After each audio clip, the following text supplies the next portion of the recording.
Jason, welcome to the show. Thank you so much, Gavin. I'm happy to be here.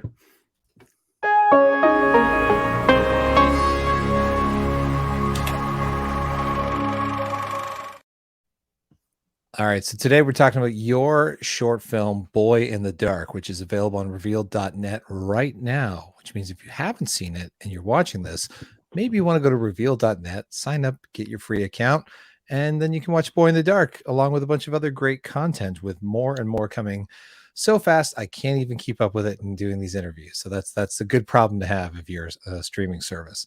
So Jason, where you're based in the Bay Area, San Francisco area, correct? That is correct. Yeah, I've been here since 2003, actually. So you shot this film up there. That's where this is the playground, the award for the playground with the tallest palm trees surrounding a jungle Clearly, gym. Yeah. I was like, those palm trees are. We did the scout, and yeah, basically, we shot the whole thing at one of our producers' childhood home, Rebecca on, and then she showed us the playground and everything. She knew where all the locations were. And we went there, and it was so cool because it was like there was this those palm trees kind of formed like this arena for this battle to take place in, which I thought was so cool. And that's what inspired, from the beginning. I was like, we're gonna cut out to this wide shot of that, and I think it worked out pretty cool in the film. It's interesting. Prior to having lived in LA or visited LA, you don't realize how tall palm trees are until you see them for the first time. Like everyone's seen that famous shot, like driving into Beverly Hills of a car and there's palm trees lining the streets. But when you're there, you're like, your neck hurts to look up at the palm trees. All of this aside, we're way off topic. So let's back it up a little bit and tell me in your own words for our audience what the Boy in the Dark is about. Yeah. So it's basically a fictionalized story based on my childhood. I actually originally I did a TEDx talk on storytelling and world building, I think in like 2015. And for the opening of it, I told this story about my childhood, about how, I was this kid with an overactive imagination that was an insomniac.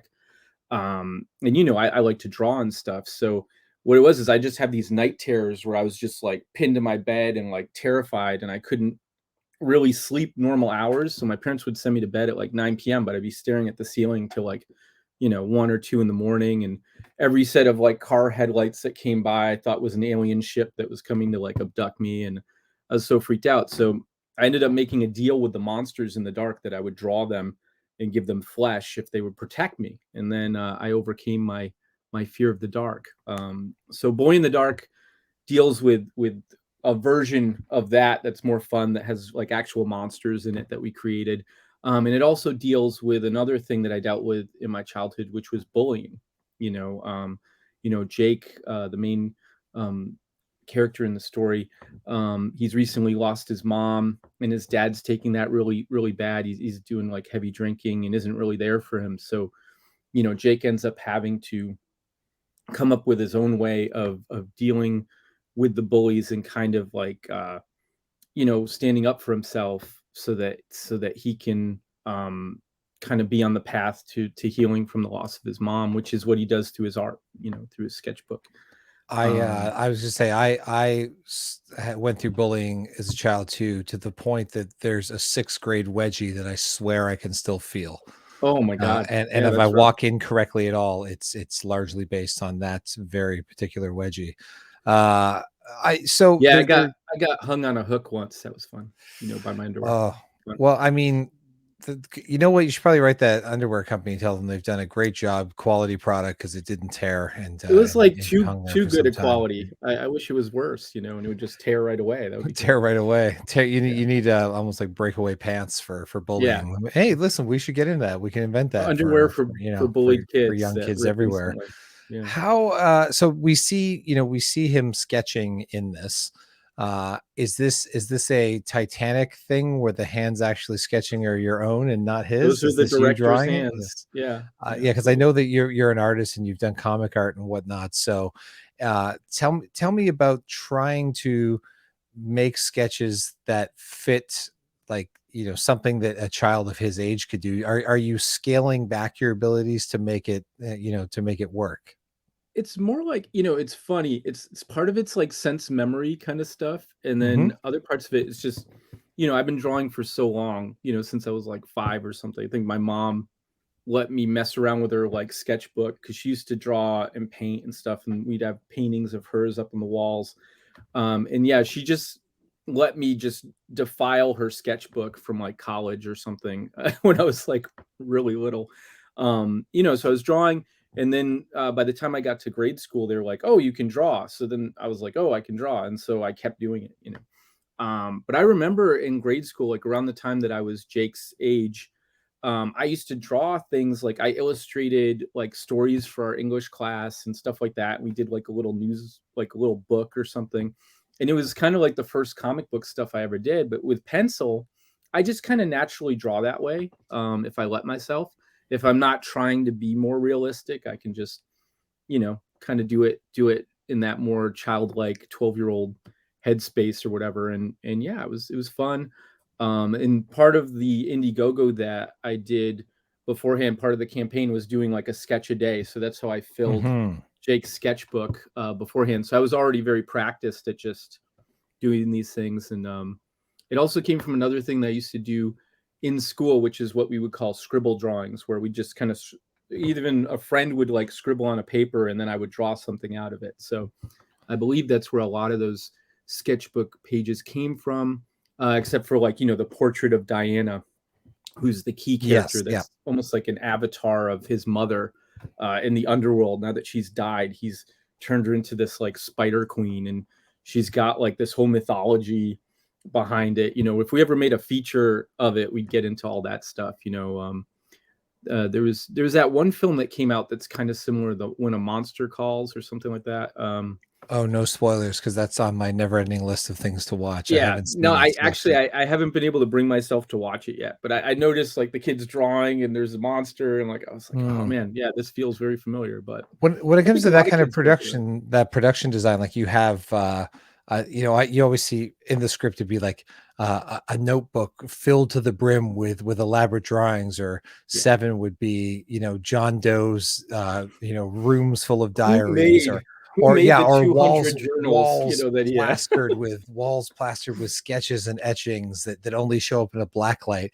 And you're like, yeah, it's great when you write that one sentence on paper, but then somebody has to practically do it. So I like that idea that there's a bit of a challenge, bit of an incentive in your crowdfunding campaign, that you were getting to knock off some of your pre-production versus the night before shooting being like, oh yeah, I have to make 50 drawings to like to fill this yeah, notebook now.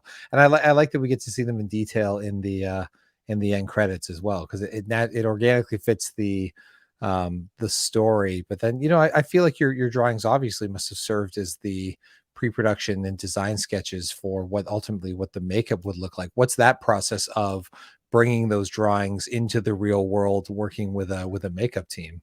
yeah. I mean, that was one of the really cool things about the whole sketchbook thing. Is that I got to like play with the designs a bunch, and then what I did was I took the key designs of the Night Terror, who's the one that plagues him at night from the shadows, and then of Diana, who's his creation. And I would work with.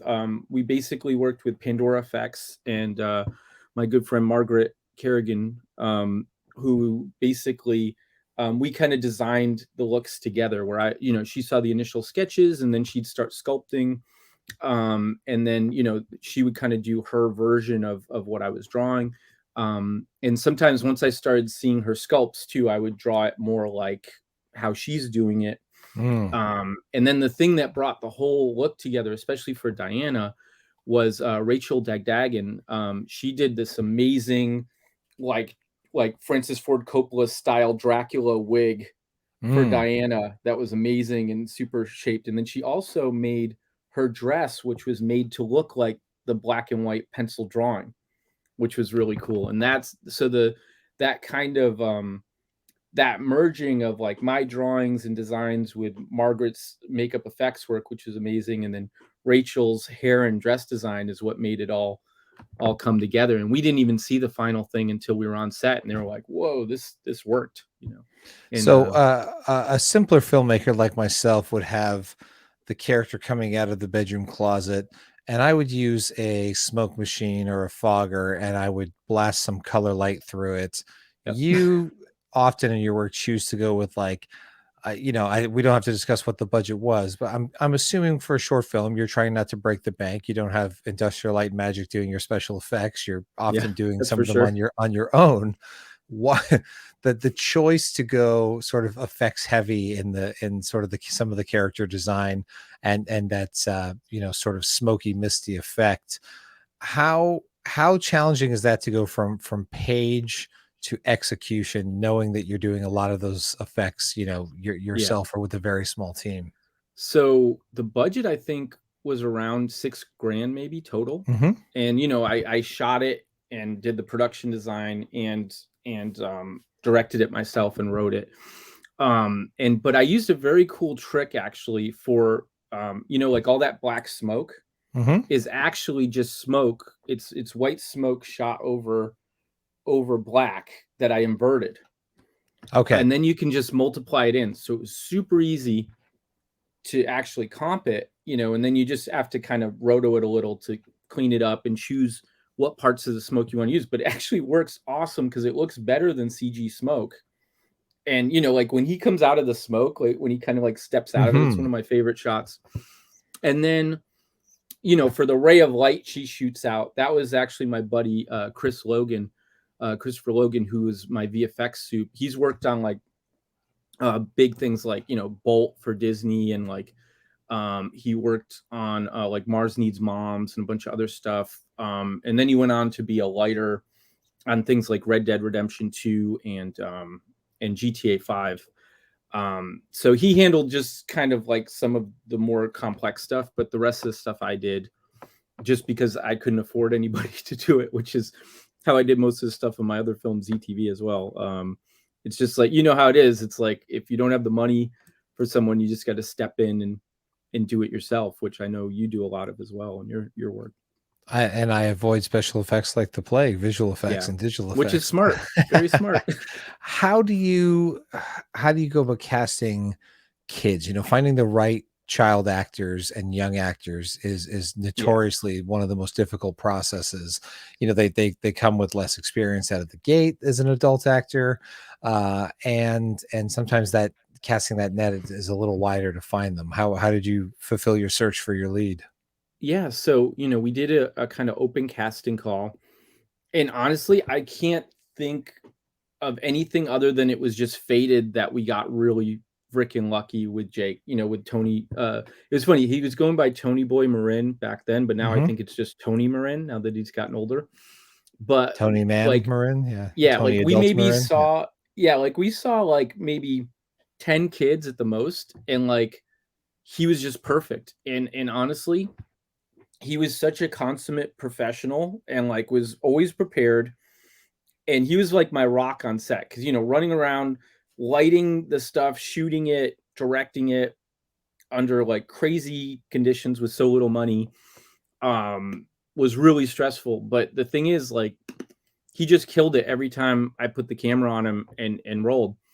And he's so amazing in it. And the only time I ran into a little bit of issues with working with him was when the other kids were on the set. So like when we did the day on the playground, because what you forget is, look, one kid surrounded by adults is one thing. You put kids together, they're kids. They want to like hang out and they want to like play video games on their phones and like do all this stuff. And so it did. We lost a little bit. Originally, we were going to actually shoot the fight. We had choreographed it, between the Mhm. kids. But we ended up losing the day. So I ended up doing what I did in the edit to It's um funny it's funny how that sun sets no matter how much you try to will the yeah, gods to man. not have it sets. I Yeah. so because the cast is great. He's a great lead. He's got such amazing emotion. There's some sort of heavy content for him to be considering and dealing with in this. So I really Just even enjoyed in a that. look, that look Mhm. at the end when he's looking at the drawing is one of my favorite shots. There's so much going on in his eyes and his face, and it's just amazing. We like literally, it's like winning the lottery from a casting perspective. Like we got the like 1 in a million shot just in this really small batch. You know, it was just kind of meant to be. I don't know. Yeah, You use the crazy. score, you use the music in this film fairly consistently throughout the piece, and it's always sort of like building and guiding us along. What's the importance in when you're editing and pacing, a thriller to get to those sort of like, there's not all out sort of jump scares in this movie, but there's a couple good like sort of shocking reveals and moments, especially with the playground. We're building tension Yeah, to. what's your approach in the edit bay and with music to what's sort of the philosophy behind building the tension in something like this? Yeah, so I worked very closely with our editor, uh, Jesse Spencer, and then our composer, Kevin Gerzovitz, who is amazing. And we talked very early on about how the music kind of would have this kind of repetitive building kind of feel, kind of like what Requiem for a Dream does. I always loved how it's the same cycle of music, but it kind of evolves and builds over Hmm. the process over the course of the film. So we kind of came into it that way because what we discovered early on, like originally there was a lot more dialogue that I wrote in the film, but we ended up cutting almost all of it out because the more that we were just in the room with Jake, and whenever we cut it and it felt like we were in his head feeling what he feels and seeing what he sees, it just made it work so much better. Whereas when there was more conversation and more dialogue, it put us outside of him, just kind of watching him as opposed to being on the journey with him. So it was really interesting how the more we pared it down to just those essential things, and the music was one of those things because it's kind of coloring everything and kind of keeping it. It's almost like meditative or like trance inducing, when Yeah. you get it in that zone. So it's And cool. it's just even in the happier moments and the daytime stuff at the park, there's still that just uncertainty and the tension sort of never lets go throughout the piece. What's the before we kind of wrap it up here, is there a sort of favorite moment or most challenging moment? One of the two that sticks out when you were like through any process through pre right through post. Yeah. Yeah, yeah. Yeah, I think the biggest thing was just that day on the playground. It was like 98 degrees, and I learned to appreciate electrolytes that day. Because at one point, Hmm. we were going so hard trying to race against it that I just didn't even know where I was at, and I tried to stand up, from like getting a shot down low, and I like almost collapsed over and had no energy, and I think a bottle of Gatorade saved my life. But yeah, I had a day. This is going back some years, 2011, and I might have told a bit of the story on Reveal'd before. But same thing when I make an AD always now, like make sure I drink a bottle of water an hour, yeah, especially if we're outside. But it was a hot, muggy August day here in the Midwest. Humidity of 100%, 100 degrees, and we shot all day. And then we had like somebody just described this to me the other day, and I'd never heard the term, but a donut day where you've got to shoot early in the day, then you have the hole in the middle, and then you've got to shoot later at night. So yeah. we were waiting for sunset, and I was like, oh, I'll just take the cast crew. We all went to see that Steve Carell movie with Emma, um, the one Was it from the end of the Spider world Man. one? No, it's the Crazy Stupid Love with Oh, Ryan that one. Ryan. Yeah, We saw, but then so I went from like this heat into like the chilly, air conditioned safety of a movie theater, and then right back out into the heat. And the next day, I drove a couple hours to stay with friends, and I was like my skin was green and I was shaking. I was like, I don't know what's yeah, wrong with me. I was just so severely dehydrated. I had to just pound a whole bunch of electrolyte drinks yeah. and Advil and just drink more water than I could manage. But yeah, it's crazy what we'll do to ourselves not being aware, because in the moment you don't always feel it because you're just focused It's on the pure task at adrenaline. hand. Yeah. Yeah, Yeah. So there we go. That's our PSA to other filmmakers out there. Always have electrolytes on set if you're filming outside hydrate. 98-degree California weather, It's or good to the have the opposite. Don't get PAs. yeah, don't get frostbite. Wear your gloves if Yeah, you're that's in for a cold sure. temperature somewhere. Up there in Well, Canada. we try to Yeah. keep these things 20 minutes and under, but I feel like we got a lot of ground covered. Anybody out there, Reveel'd.net. If you're finding this on YouTube or Facebook or Instagram or LinkedIn or wherever you may find it, Reveel'd.net. Open a free account, never be asked for a credit card. And there's just tons of amazing films out there. If you're a filmmaker yourself, you should be watching more Reveel'd episodes. You should be checking out all these films. What a wonderful way to meet other collaborators and watching their short films and reaching out to them and letting them know if you enjoyed it or not. So, Jason, thanks for joining us. Always a pleasure. And I really hope, fingers crossed, and I feel like it's a good certainty here, we'll get some more of your content on Reveal in the near future. Yeah. It's been great having Boy in the Dark on Reveal, and I'm definitely interested in collaborating with you guys and get more stuff on there. So yeah, and thanks so much, Gavin. I really appreciate it, man. It was nice talking to you. We'll chat soon.